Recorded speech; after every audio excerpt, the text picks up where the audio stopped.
In terms of morality, fictional robots can be some of the most interesting cases. Sometimes they're the most good, to the point where they break their prime directive to the extreme. Other times they're trying to overthrow humanity. And sometimes they're in the middle, doing their own thing and living their robot lives. But which of these animated bots shine the brightest, and which are better served as scrap metal? Hey guys, I'm Brad with Wicked Binge, and this is Cartoon Robots Good to Evil. A quick note, we're going to be sticking to one character per franchise. With all the great movies and shows that feature robots, we want to cover as many as we can.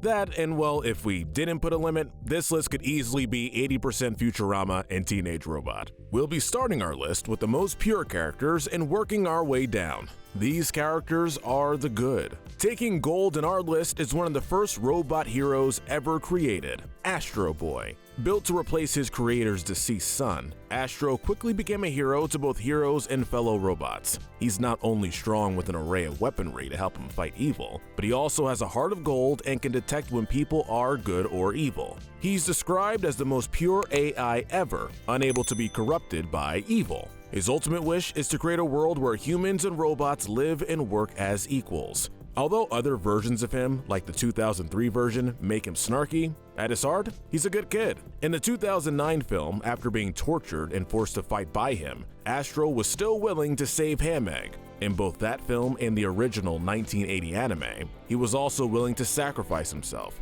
When it comes to robotic heroes, you'd be hard-pressed to find someone more pure than Astro. In second place is XJ9, aka Jenny, from My Life as a Teenage Robot. Like Astro Boy, Jenny was created to be a hero and was a surrogate daughter to her mother and creator, Nora Wakeman. As a hero, Jenny does her job nearly perfectly, working hard to save people and help in natural disasters. However, because of her teenage personality, she struggles with typical teen issues, like feeling subconscious or wanting to fit in. Never let me do anything but save the Earth. She'll occasionally act out or lose her cool when frustrated, but whenever she makes a mistake or cause damage, Jenny will do what she can to make up for it. Even when it comes to people like the Crust Cousins or the anti-robot owner of the local diner, Jenny won't hesitate to do what's right. She may not be perfect, but what teenager is? And in terms of being a hero, Jenny is one of the best. We're placing the Iron Giant next on our list. Everybody loves the Iron Giant, both the character itself and the Brad Bird directed film. Although it's implied that he was sent to Earth for more destructive and possibly invasion-related purposes, the Iron Giant mostly comes off as, like Hogarth says, a little kid. He can be accidentally destructive, like when he causes a train to go off the tracks or when he decides to eat whatever metal's lying around, but for the most part, he isn't looking to cause harm. And when he does, he regrets it instantly and avoids violence once he becomes more aware of what he can do, not wanting to be a gun, as the movie puts it. He goes out of his way to protect Hogarth and even saves a couple of random kids from falling off a roof at the risk of exposing himself to the town. There is one small caveat to the Giant's morality. When he believes Hogarth is dead, he goes into a fit of rage and tries to kill the soldiers that cause Hogarth to be hurt. Thankfully, he's able to be talked down once he sees that Hogarth is okay. Of course, what puts the Iron Giant this high is his willingness to sacrifice himself and take on a nuclear missile to save the town of Rockwell. While his origins may be sketchy, the Iron Giant shows that it's a person's choices, not their programming, that makes them a hero. Baymax from Big Hero 6 falls into that similar role of boy's best friend. Originally, Baymax was created to be a medical aid robot, designed to help others whenever they were hurt. My hands are equipped with defibrillators. After the death of his creator and Hero's brother, Tadashi, Baymax took it upon himself to take his aid skills to the next level. He downloaded information on mental health and tried to help Hero work through his trauma and grief. Though he may be slow and dopey without his power armor, often taking things literally and not being too strong or coordinated, Baymax is always trying to help others. He contacts Hero's friends so he doesn't have to be alone, and goes along with Hero's plans and desires even when he's unsure about them, and will only ever stop trying to provide health assistance when a person states that they are satisfied with their care. He'll also put the safety of others above his own, like at the end of the film when he was willing to stay behind so Hero and Abigail could leave the portal safely. The only time Baymax is ever willing to harm a person is when Hero took out his main programming chip, though that was hardly his fault. While much of his actions rely on his programmed Prime Directive, it's clear that Baymax's caring and lovable personality is all his own. Next, we have Wally. Wally is another Disney bot that follows his programming to a T. Even after humanity has long since abandoned Earth, Wally is still doing his job day after day. He indulges in collecting interesting human artifacts and watching old movies as a way to keep himself from feeling too lonely. When he meets and subsequently falls in love with Eve, Wally wants nothing more than to help her and make her happy, to looking out for her and keeping her company when she's stuck in sleep mode. When on the Axiom, Wally protects Eve when he thinks she's in danger and helps her get the plant back so that Earth's former humans can finally go back home. His most noble deed is when he's willing to let himself be crushed so that the plant can be put into the ship's holo detector. Although he's a goof and is often confused and out of his element due to being stuck on Earth for so long, Wally's helpful, kind, and caring to a fault. This adorable guy may not look like much, but who says all robotic heroes have to be cool and shiny? Up next is BMO from Adventure Time. BMO started out as just a simple gaming console for Finn and Jake to play with. They were happy-go-lucky, friendly, and imaginative, often talking to themselves in the mirror and pretending they were talking to somebody else. Like Finn says, they like to do weird stuff when no one's around. Though very innocent and trusting, BMO's also loyal to Finn and Jake, even helping them make up when Finn and Jake have a fight. They see Finn and Jake as their family. BMO is also protective of their friends, at one point saying that if anyone hurt Finn, they would kill them. Hardcore for a little robot. It is also their song in the series finale that helps defeat Golb. And hundreds of years in the future, BMO is still taking the time to pass on the story of Finn and Jake. While they can get lost in their active imagination, BMO is loving and should be considered one of the most good characters in all of OO. Time for another famous robot, Rosie from the Jetsons. Rosie was designed to be a robotic maid for the family of the future, as a way to show how needing to do chores by hand would be a thing of the past. But more so than her cleaning skills, Rosie is remembered for her sarcasm. She's often portrayed as hardworking and isn't seen as just the help. Instead, she's both a friend to Jane and a surrogate aunt to Elroy and Judy, and is heartbroken when she thinks that they don't need her anymore. While technically obsolete, she never causes too much trouble for the family. Even in her debut episode, when she dumps a pineapple upside-down cake on Mr. Spacey's head, Spacey still said that it was the best cake he had ever had. Though maybe not as heroic as other robots on our list, she certainly belongs in the good. Next is Kevin from Final Space. Kevin was assigned to Gary as a deep space insanity avoidance companion during his 5-year sentence on the Galaxy 1. Unfortunately, while keeping Gary company and making sure he didn't go insane in his isolation is a noble goal, Kevin's obnoxiously annoying and clingy personality didn't earn him Gary's friendship.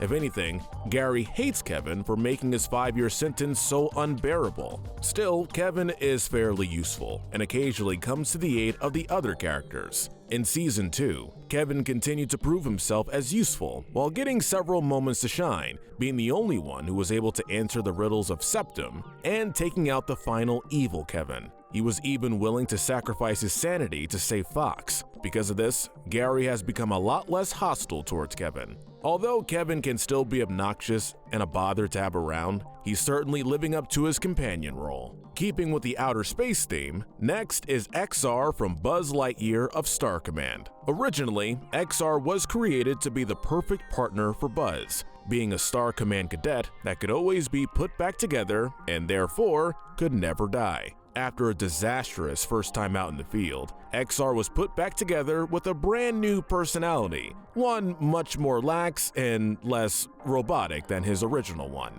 Of course, with the more human personality came human errors. Hey, here's an idea.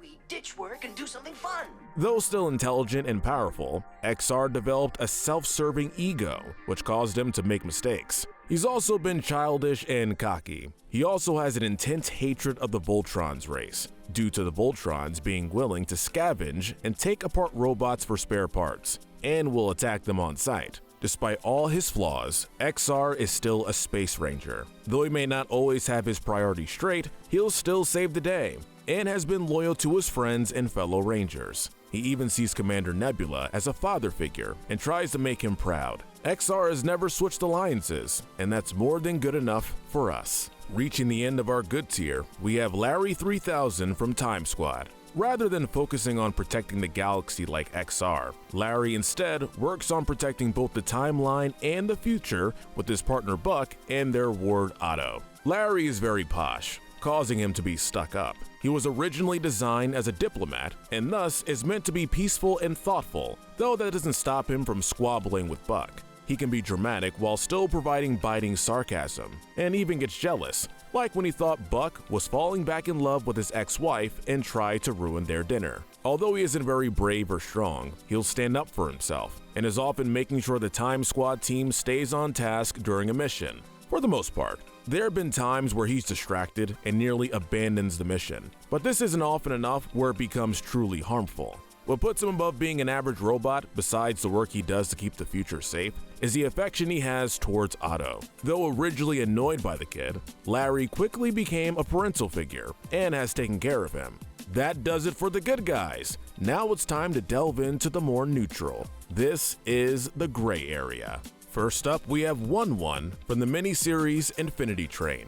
1-1 is the conductor of the Infinity Train and, after temporarily losing his memory, acts as a companion for Tulip during her journey through the train. Because he's made up of two halves, Glad 1 and Sad 1, 1-1 fluctuates between being depressingly pessimistic and obnoxiously optimistic, which can make him hard to deal with. As a conductor, his only purpose is to create train cars, maintain them, and help passengers get through the train while lowering their numbers. As such, he was colder and not very empathetic to Mirror Tulip, aka Lake, in the second book, once he had been reinstated as conductor. When Lake asks for a way off the train, he reminds her that the only purpose denizens have is to help passengers, and that it's impossible for her as a denizen to leave the train.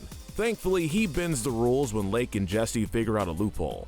His single-mindedness as a conductor is concerning, with him only caring about making sure the train functions properly, with little regard to anything else. It should also be noted that while the train may be seen as a way to help people, 1-1 is oblivious to the damage that the Apex has done to the train denizens and the suffering of train denizens in general, again showing how little concern he has for them, despite the denizens still being living creatures. But while we have to question his methods, both he and the train itself have helped others as a way of therapy, so we feel it's okay to put him towards the top of the grays for having good intentions. Next on our list, we have Robot Jones from the show Whatever Happened to Robot Jones. The majority of the world may have forgotten about this little guy, but we haven't. At his core, Robot Jones is curious and naive. He's always inquiring about human society and middle school life as he tries to fit in with his human peers, and writes down the lessons he's learned in his data log. Although he'll gloat about his robotic intelligence, Jones usually isn't too confrontational and will be pleasant to most people, even when they aren't the friendliest to him. He can also be brave, like when he rescued his friends from being trapped inside the Oxtrocity, or when he saved Shannon from a bear. However, Jones isn't flawless and can be a danger. He once went mad with power when he became a member of the Safety Patrol and began wrongly punishing people, and was slightly unstable. Like other middle schoolers, he can also be snarky, cynical, and even rebellious. And although this isn't canon due to the series' quick cancellation, creator Greg Miller has said multiple times that had he been given the time to make it, the canon ending to the series would have been Robot Jones amassing an army of robots and wiping out humanity. Oh my god. I guess we can be thankful that the series never got to that point, even if this statement still hints at Jones having a dark side. Norm was meant to act as a representation of a platypus's greatest weakness, man. The enemy of the platypus is man. While originally created by Dr. Doofenshmirtz for more nefarious purposes, his pleasant and polite demeanor quickly took him from walking weapon to an assistant and surrogate member of the Doofenshmirtz family. He even considers Doof to be his father and Vanessa to be his sister. Despite originally trying to destroy him, Norm was willing to work with Agent P, and although he's compliant in Doof's evil schemes, he'll still assist Doof with all the non-evil parts of his life. Although he can be competent in attacking and nearly destroying Danville, the guy's usually harmless and is actually nice on his own. Even if Doof isn't the most evil guy out there, Norm is still helping him in his attempts to take over the tri-state area, so we felt that the gray tier was the best spot for him. Up next is Bobbert from the amazing world of Gumball. Much like Robot Jones, Bobbert is often trying to make sense of a non-robot world. This isn't easy for him, considering he has people like Gumball and Darwin influencing him.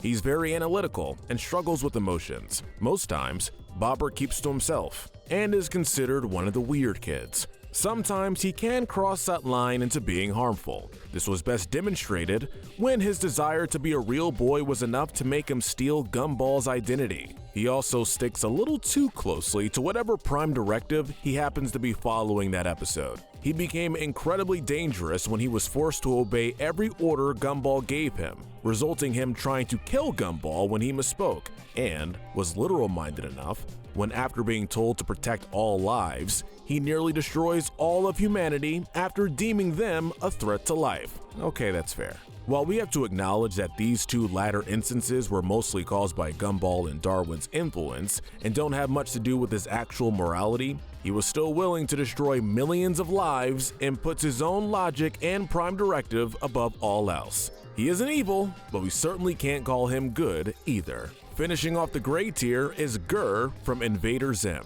We all knew this icon would be on here, but before he was a Hot Topic mascot, Gur was Zim's robot assistant who was supposed to help him take over the planet Earth and enslave humanity. Is it supposed to be stupid? He also doesn't have a problem with this and will happily assist Zim in his efforts. That is more than enough to put him fairly low on the morality scale. But what stops Gur from going any lower is his childish personality and naivety. He acts like a hyperactive little kid. While Gur will try to follow orders from his master, he never goes out of his way to be evil or harmful. Though, while he may not be purely evil, he's described as insane. He also enjoys Earth's culture much more than Zim does, which may explain why he isn't as resentful or hostile towards humans. The only time he's ever been a danger is when he's locked into duty mode. You must be terminated! He also struggles knowing right from wrong, and he'll cause destruction on a whim if he thinks it'll be fun or entertaining. While he may seem like an innocent ditz, the best morality rating we can realistically give him is a chaotic neutral. Finally, we've come to the truly villainous and the wicked. These characters are the bad to evil. Starting off this section, we have Karen from SpongeBob. Though she may be Plankton's computer wife, we're counting her as a robot, given how mobile she becomes in later seasons. Anyway, Karen isn't your typical antagonist. Compared to some of the robots we listed in the grades here, she's tame. As the right-hand henchwoman and wife to the show's main antagonist, Karen is still assisting with Plankton's plots and enables him, despite being annoyed by him and his badly thought-out schemes. She'll also advise him, like when she reminded Plankton not to forget about his mission and fun and was disgusted by his goodness, showing that she loves his evilness. There have been a couple of times where Karen has managed to get the Krabby Patty's secret formula and was going to give it to Plankton had he not forgotten their anniversary. You're not getting this until you get me a gift. We're only putting Karen on the edge of bad because she's more of an evil assistant than an actual villainess. We're also going to give her a couple of good points since she gave herself up to create a time machine that could fix things. And as minor of a moment as it was still kind of touching. Of course, we couldn't have a list of robots without including Bender from Futurama. As much as we all love Bender, we have to acknowledge that he isn't a great guy. He's a narcissist, constantly steals and schemes, and can be obnoxious and selfish, rarely ever showing empathy for others. He once adopted 10 orphans just so he could get the government money, not caring that much about them. In another instance of Bender being an awful father figure, he sold his firstborn son to the Robot Devil, something even the Robot Devil was taken aback by. That was pretty brutal even by my standards. He's also petty, like when he tried to get revenge on Fry when he became a ghost, just because of one comment Fry made, or when he flushed Nibbler down the toilet because Nibbler was getting more attention than him.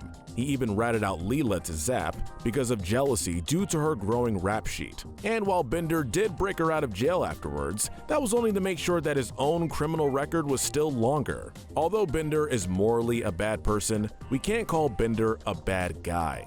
Bender cares about his friends, especially Fry. He was willing to jump into magma to save Fry's dog, Seymour, and was willing to put himself at risk to help Angeline's ex, even if it meant that Angeline would go back to being with Flexo. He also regretted not being a better god to the microscopic aliens that lived on him.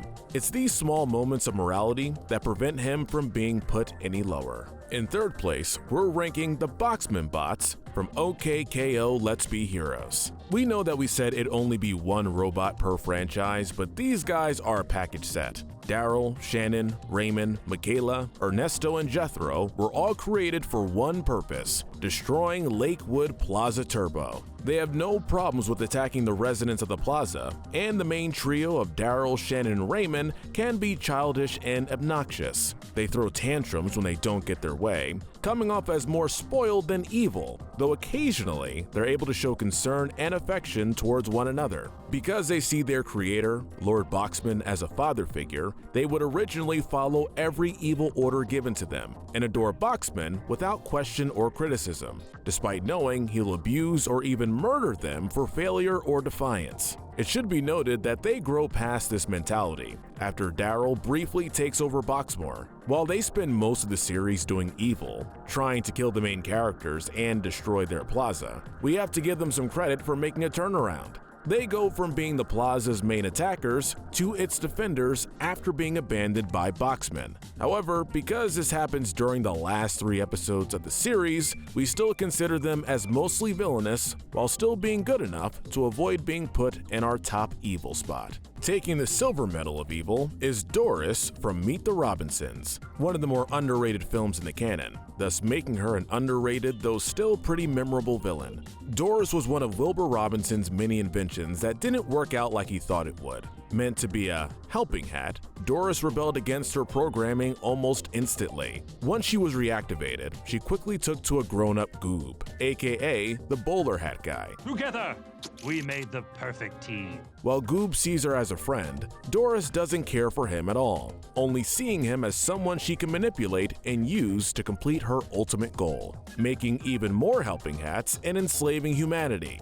We even see a clip of her refusing to help a heartbroken Goob when a bunch of hats attack him after he tells her that he never wanted a future like this. We never see her show any sympathy for anyone or anything, only seeing humanity and other creatures as puppets she can control. The only thing that does stop her from harming anyone else is Wilbur promising that he'll never invent her, which erases her from existence, which is good because just before that, she actually attempted to kill him with her razor blades. Though she may not look like much, being a hat with arms and knives, Doris is one of the most heartless robots we've ever seen in an animated movie. At the end of our list, we have Madame Gasket from Robots. In a film full of wonderful and fun robotic characters, choosing one to represent it was going to be a tough decision, but in the end we had to go with the film's big bad. Not just because of her character, but what she represents in contrast to the film's themes. Madame Gasket is the head of Chop Shop, which is an underground factory that melts down scrap metal and even broken down robots to turn them into shiny new upgrades that only certain robots can use and afford.